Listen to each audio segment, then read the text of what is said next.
گرامی وقار،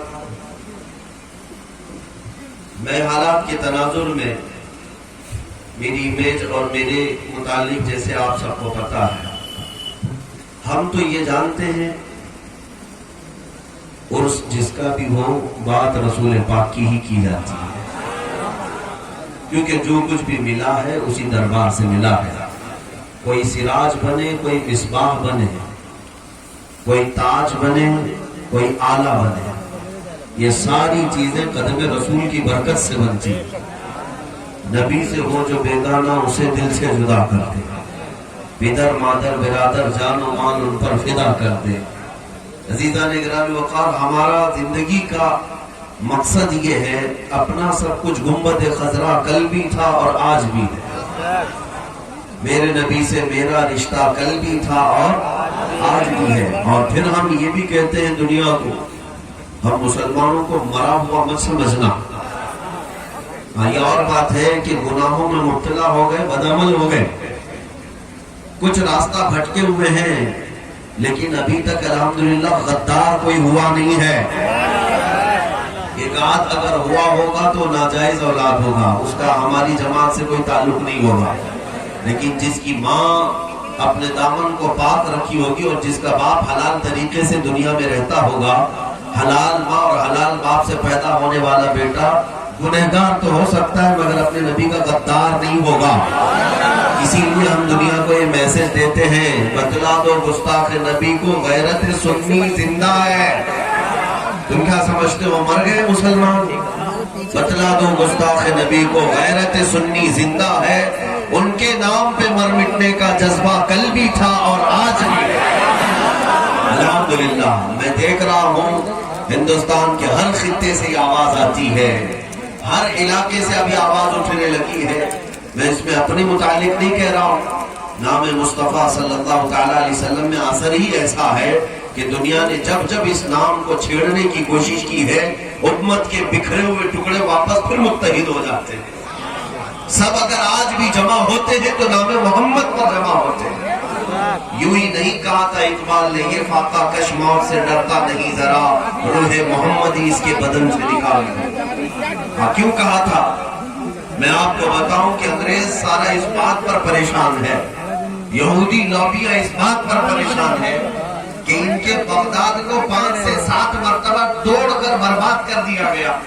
مسلمانوں کے خون سے پورا بغداد لال ہو چکا تھا، دریائے دجلہ میں پوری لائبریری کی کتابیں جلا کر راکھ کر ڈالی گئی تھیں، قاہرہ ٹوٹا، طرابلس ٹوٹا، اتنا ہی نہیں مسجد قرطبہ کو انہوں نے استبل بنانے کی کوشش کی، سب کچھ تباہ و برباد کیا، لیکن مسلمانوں کی تعداد آج بھی بے عینی ہی پہلے سے زیادہ بڑھتی چلی جاتی ہے اور بڑھتی ہے۔ جیسے پہلے تھا اسلام ویسا ہی آج بھی ہے، تو آخر ان کے ختم کرنے کا طریقہ کار کون سا ہے؟ ان کے بچوں کو قتل کر دیا جائے۔ فلسطین میں پچھلے 70 سال سے قتل کر رہے ہیں، لیکن آج بھی مٹھی بھر جماعت بڑی بڑی طاقتوں کو آنکھ دکھاتی ہے۔ افغانستان کو پچھلے 40 سال سے برباد کر رہے ہیں، کون سے پیٹروٹ میزائل ان پر نہیں ڈالے گئے، ہر طرح کی آزمائش کر دی گئی، لیکن دنیا پھر دیکھتی ہے کہ نہتے لوگ ہی اٹھتے ہیں اور پھر سپر پاور سے آنکھ میں آنکھ ملا کر بات کرتے ہیں۔ آخر کون سی طاقت ہے ان کے پاس؟ کون سی طاقت ہے؟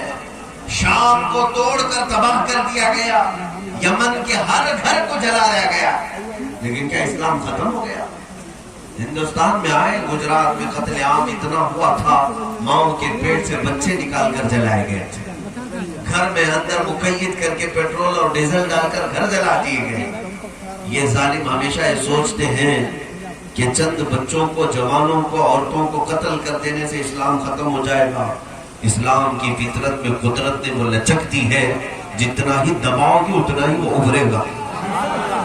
ہاں، ایک یہودی ربی، ایک عالم ہے، یہودی حاخام، جس حکیم، بڑا ریسرچ اسکالر ہے، اس نے کہا ہم نے بہت سالوں تحقیق کے بعد دیکھا ہے کہ ان کی مسجدیں توڑ دو، ان کے خانقاہیں برباد کر دو، ان کے گھروں کو تباہ و برباد کرو، ان کے بچے بیویاں سب مار ڈالو، کچھ ہوتا نہیں، اسلام پھر پھلتا پھولتا ہے، پھر یہ اپنی جڑیں مضبوط کر لیتا ہے. ہاں ایک چیز ہے، اگر وہ ختم کر دی جائے تو اسلام ختم ہوگا مسلمانوں کے اندر، یعنی اسلام کا جذبہ ختم ہوگا، اور یہ ہوں گے زندہ لیکن مردہ لاش کی طرح ہوں گے.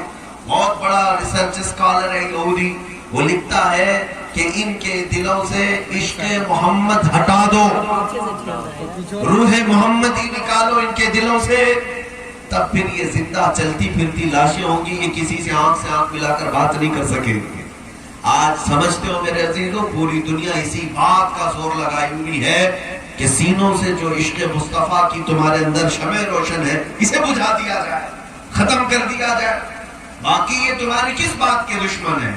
تمہارے کپڑے لتے جائیداد کے نہیں، بلکہ ماڈرن کلچر میں آج اگر جا کر دیکھیں گے ویسٹرن کنٹریز میں انہوں نے فلی آزادی دے رکھی ہے کہ جو مسجد بنانا ہے بناؤ. چرچ کو بھی مسجد بنانے کی اجازت دی جاتی ہے، نماز پڑھو، جمعہ پڑھنا ہے جمعہ پڑھو، نمازیں پڑھنا ہے نمازیں پڑھو.